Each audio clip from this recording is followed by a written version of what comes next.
14 तारीख बुधवार दोपहर 3:30 बजे एकादशी का पावन मकर संक्रांति का। मैंने बताया कि घर में किन दो चीजों में लक्ष्मी रहती है। एक तो नमक, किसमें? नमक। शास्त्र कहता है कि जिस घर में नमक की बरनी पूरी खाली हो जाए बिल्कुल, उसके बाद नमक लाके जो डालते हैं उस घर में जरूर पैसे का नुकसान होता है। एक बरनी जो उपयोग करते हैं उसको भरा ही रखना चाहिए, वो खाली हो रहा है तो दूसरी एक बरनी रखनी चाहिए जिसमें से इसमें नमक भरते ही रहे। एक नमक की बरनी तो भरी हुई होनी चाहिए। अगर ऐसा नहीं है तो जरूर पैसे का नुकसान होगा। नमक ही पैसा है। पहले जमाने में नमक हलाल नमक हराम कहते थे। क्या कहते थे? नमक हलाल नमक हराम। नमक में सब कुछ है। नमक खा लिया और एहसान नहीं जताया तो उसको द्रोही कहा जाता था, क्योंकि नमक को ही पैसा माना जाता था पहले। अब नहीं है। अब राम जाने कितने ही दुष्ट नमक हराम हैं धरती में। दूसरा है झाड़ू। क्या चीज? झाड़ू में लक्ष्मी का निवास है। अरे झाड़ू तो कचरा निकालता है। अरे वो कचरा निकाल के साफ करेगा तभी तो वहां लक्ष्मी है, तभी वहां लक्ष्मी। जो झाड़ू को सुला के रखते हैं उनके घर में पैसा बेकार होता है। जिस घर में भी झाड़ू सुला के रखा जाता है निश्चित वहां बीमारी में, गोली में, दवाई में, फालतू में पैसा खर्च होगा। झाड़ू सीधा होना चाहिए घर के अंदर। जिस घर में झाड़ू सुला के रखते हैं निश्चित वहां पैसा जाएगा। क्योंकि बहनों को कुछ मालूम नहीं, हमको तो महाराज टीवी सीरियल देखने में ही बहुत समय लग जाता है। तो धर्म ध्यान ज्ञान वस्तुओं का विवेक ये कब आएगा? हमको तो टीवी सीरियल देखना है, क्योंकि सास भी कभी बहुत ही। हाँ, कौन सा टीवी सीरियल? कौन सा टीवी सीरियल देखा बहनों? रमेश, ध्यान रखना, आगे तुम ऐसे ही करते रहोगे तो मुझे 8वीं शादी करने के लिए मजबूर होना पड़ेगा। यानी कितनी कर चुकी है? 7। ये सीरियल देख के तुम में सती भाव आएंगे? नहीं आएंगे। कौन से सीरियल देखती हो? बोलो। यही आते हैं। तुम सिर भी हिलाओ, कौन सा बढ़िया कुछ आ गया है? सीरियल में बबक के रो रही है हीरोइन। क्या कर रही है? रो रही है। बबक बबक के रो रही है। ये भी देख के रो रही। सीरियल देख के नहीं रोई आज तक ऐसी कोई बहन हो वो हाथ उठाई। एक बहन जो सीरियल देख के आज तक कभी नहीं रोई, वो बहरी होगी। एक दो हाथ उठा रही है, जरूर बहरी है। या बहरी है या आंधी है, बाकी तो रोए बगैर रह नहीं। अरे वो 2 लाख रुपया शूटिंग का पैसा लेके रो रही है, तू फोकट में उसको देख के क्यों रो रही है? आज से तू भी सौगंध ले ले, मुझे भी कोई 2 लाख देगा तो ही रोऊंगी। फोकट में किसी को देख के मैं नहीं रोऊंगी, मुझे क्या रो। तो बहनों आपको बता दूं कि हमारे घर का जो मुख्य दरवाजा है ना, पहला दरवाजा, सबके घर में पहले घुसने का एक दरवाजा होता है जिसको मेन डोर एंट्री बोलते हैं ना इंग्लिश में। जी भगवान। उसके ऊपर, बाहर से ऊपर लक्ष्मी का निवास रहता है। आप पूजा करो मत करो, इसीलिए दक्षिण भारत के लोगों को देखो तो इस मुख्य द्वार के बारोद में हल्दी लगा के, कुमकुम लगा के, टिक्की लगा के ये पूजा करते हैं। और हम देखते हैं कि कुछ करते होंगे, हमको तो क्या करना है। दक्षिण भारत अनुष्ठान की ज्ञान में सर्वोत्तम देश है ये दक्षिण। ये जितना कर्म करते हैं इसमें एक एक में विवेक है इनके पास। ये बारोद में देखो, ये हल्दी के 3 लंबे लंबे लकीर खींचते हैं, उसमें बीच में एक कुमकुम की टिक्की लगाते हैं। इनको मालूम है कि ये बारोद में लक्ष्मी है, तो ये बारोद लक्ष्मी का मंदिर है, बारोद नहीं है, ये लक्ष्मी का मंदिर है। ये स्थान जो पूर्णिमा हो या अमावास हो, बारोद को अच्छे से जल से धो के, गुलाब जल से पहुंच के, चंदन हल्दी से कुमकुम से टिक्की करके धूप दिखाएंगे, उस घर में अनवरत लक्ष्मी का धन का आगमन होता ही रहेगा। जय जय गुरुदेव। निरंतर आएगा। आपने देखा होगा दरवाजों के बाहर हम आम के पत्तों का तोरण बांधते हैं। हम भी करते हैं, दक्षिण में भी लोग करते हैं, राजस्थान में भी करते हैं, हर देश में करते हैं। ये क्या है? उन बारूद के ऊपर जो देवता हैं उनका श्रृंगार इस तोरण से होता है।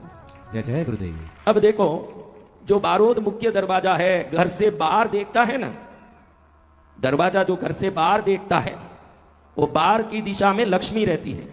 घर के अंदर जो बारूद देखता है, एक ही बारूद का 2 साइड है ना, एक साइड बाहर देखता है, एक साइड अंदर।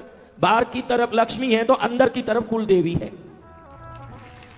मैंने एक वीडियो डाला है जो करीब 85 लाख लोगों ने देखा है, जिसमें मैंने बोला है कि एक कोयला, एक हल्दी का गांठ, थोड़ा कुमकुम डाल के, एक लाल पोटली बांध के दरवाजे के अंदर बांध दें तो अगर कुलदेवी कौन है पता नहीं हो, या कुलदेवी आपके घर में होते हुए भी वो अंदर नहीं हो, तो 7 दिन के अंदर वो कुलदेवी घर के अंदर आ जाती है।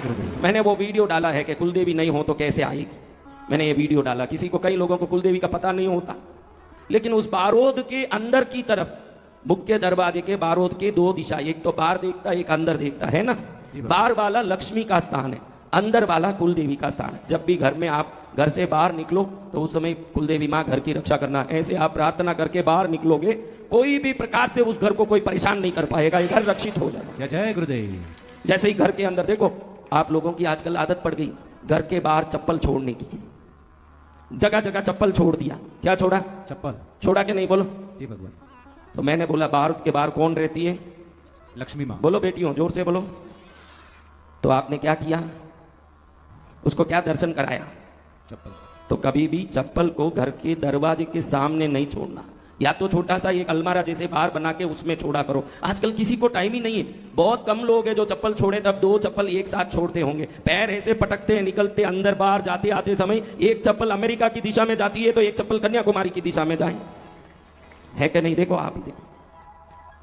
हम समझते नहीं है कि वस्तुओं की शक्ति बहुत काम करती है। जिस घर में चप्पल एक समान छोड़े नहीं जाते होंगे उस घर में क्लेश होते हैं, झगड़े होते हैं उस घर में। चप्पल को दोनों को बराबर छोड़ना चाहिए। अरे ये सब अंधविश्वास को क्यों बोलते हो महाराज?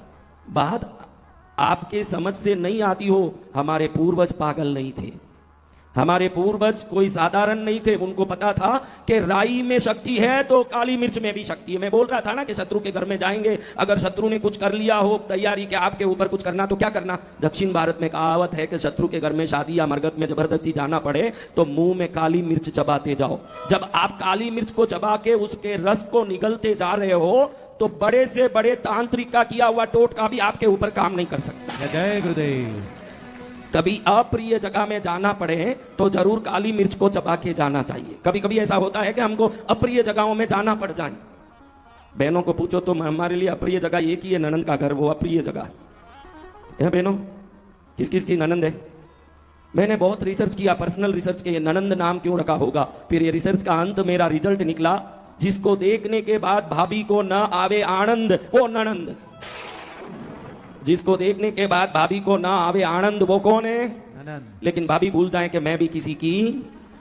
हाँ, अगर आपकी भाभी से आपको प्रेम चाहिए, अपनी ननंद को प्रेम करो, आपकी भाभी स्वतः ही आपको प्रेम करेगी। जय जय गुरुदेव। चलो आप नमक बताओ किसके पास है? उठाओ उठाओ, दिखाओ मुझे, कबर से बाहर निकालो। आज दुकान वालों का कल्याण है। दुकान वाले सोचे नहीं कि आज नमक की बिक्री ऐसे हार्ड ट्रिक से होने वाली है। प्रिंस को बुलाया था।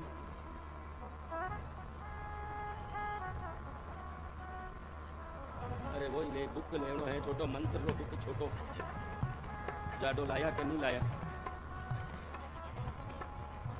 टाटा टाटा सब रख लो, अपने पास रख लो। पहले मैं कुछ बात बताता हूं, ये सुन लो अच्छे से। मैं जो बोलूं आपको वापस बोलना है, समझ लिया? मैं जितनी बार बोलूं उतना जाप करना है। उसके पहले इसका संकल्प करेंगे। यानी ऐसे कहा जाता है कि नमक के बरनी में नमक कम नहीं होना। आज से ये ध्यान रखना, बिल्कुल बरनी खाली नहीं होना। तो जिंदगी भर आज जो डाला है नमक, इसका कोई ना कोई अंश तो सदा उसमें रहेगा ना। यानी आज से हम नमक को अखंड लक्ष्मी बना रहे हैं, ये विधि कर रहे हैं, समझ रहे हो ना? इसलिए खाली ना हो नमक की बरनी। 2 बरनी रखनी चाहिए। एक अपन जो उपयोग करते हैं वो भरा रहे, उसमें खाली हो थोड़ा और डालते जाएं दूसरे से लेके। दूसरा वाला खाली हो दुकान से लाके उसमें भर दें। लेकिन ये जो रोटी बनाने के लिए जिसमें से आटे में डालने नमक निकालते हैं, ये हरदम भरा रहना। थोड़ा खाली हुआ तुरंत भर लिया, थोड़ा खाली हुआ तुरंत भर लिया, ऐसे भरते जाना। समझ रहे हो? तो इस नमक को हम लक्ष्मी के मंत्रों से मंत्राने से पहले इसको संकल्प कर रहे हैं कि ये लक्ष्मी रूपिणी नमक हमारे घर में, देखो स्त्रियों को लक्ष्मी का स्वरूप माना गया है और उन स्त्रियों के हाथ से बनने वाले भोजन को अन्नपूर्णा का रसोड़ा माना गया है और इस भोजन में उपयोग होने वाले नमक को लक्ष्मी का स्वरूप माना गया है।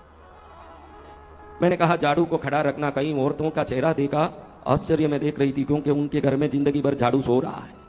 तो वो मुझे देख रही थी। झाड़ू को घर के पश्चिम और उत्तर के कोने में ही रखना, कभी भी। कहाँ रखना? पश्चिम या उत्तर? पश्चिम या उत्तर नहीं, पश्चिम उत्तर का वायव्य कोना। पश्चिम या कोना, पश्चिम में कहाँ कोना होगा, उत्तर में कहाँ कोना होगा? पश्चिम और उत्तर दोनों जहाँ इकट्ठे होंगे वहां कोना होगा ना बेटा। जी बाबा। उसको वायु कोण कहते हैं। और झाड़ू को खड़ा कैसे रखना? किस जगह पर हाथ पकड़ते हो? झाड़ू को कहाँ पकड़ते हो? जहाँ पकड़ते हो ना झाड़ू को, वो ऊपर रहना, काड़ियां नीचे की तरफ रहना। ऐसे आप खड़ा कर दोगे तो उस घर में लक्ष्मी स्थिर होने लगेगी धीरे धीरे। आप सोचोगे कि हम तो मैसूर में बहुत कमा रहे हैं, 100 करोड़ के हैं। अरे भाई मेरे, तो 1000 करोड़ का होना था, अभी 100 करोड़ में ही है, तो 900 करोड़ नुकसान में है। ये सोचना सीख पहले तो। जय जय गुरुदेव। मेरे पास 100 करोड़ है इसलिए मैं बहुत बड़ा आदमी हूं, ऐसे मत सोच। और भी बड़ा होना था, जो कहां रह गया है वो बात ये सोच। व्यक्ति ऊपर देखेगा तो ही पर्वत पर चढ़ पाएगा, ऊपर से नीचे देखेगा तो खड्डे में गिरेगा। ध्यान रखना ये बात सर। देखना ऊपर पड़ेगा आपको, नीचे देख के ऊपर नहीं दिखता। हाँ, ऊपर देखना पड़ेगा। तो अब हम ये नमक के लिए संकल्प करें। कहां आपका नमक बताओ? मैं थोड़ा हाथ पैर खूब हिलवाता हूं ताकि आपको डॉक्टर के पास ना जाना पड़े। ऐसी पड़ी हो, नसें ब्लॉक हो रही है, फिर डॉक्टर बोले भाई हम नौकरानी रख लिए और काम कर रही है, फिर डॉक्टर बोले सुबह में रोज एक्सरसाइज करो। तू ही कपड़ा धोती न बर्तन घिसती तो फिर काय लिए अलग से एक्सरसाइज करना पड़ता। इसलिए मैं हाथ पैर उठवाता हूं थोड़ा। मेरी दृष्टि पड़ेगी, नमक में आएगी शक्ति। जय जय गुरुदेव।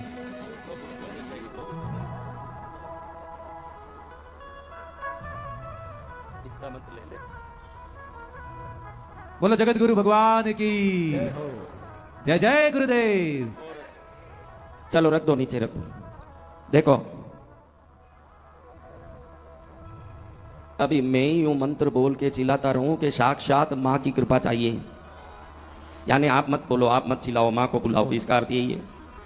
तुम सब बदमाश हो, मुझे पता ही है। अब देखो, भगवती की अनुग्रह होने के बाद सब कुछ संभव है। ये भारत भूमि देवी देवताओं की उपासना भूमि है। इस परंपरा में लोगों ने देवताओं से बहुत सारे आशीर्वाद ली।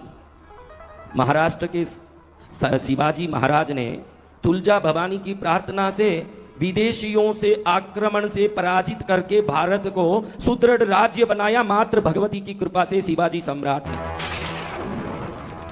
देवता कृपा करते हैं तो रक्षा भी करते हैं, ज्ञान भी देते हैं।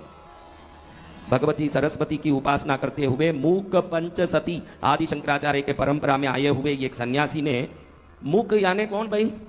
मूक यानी कौन? जो बोल नहीं सकता।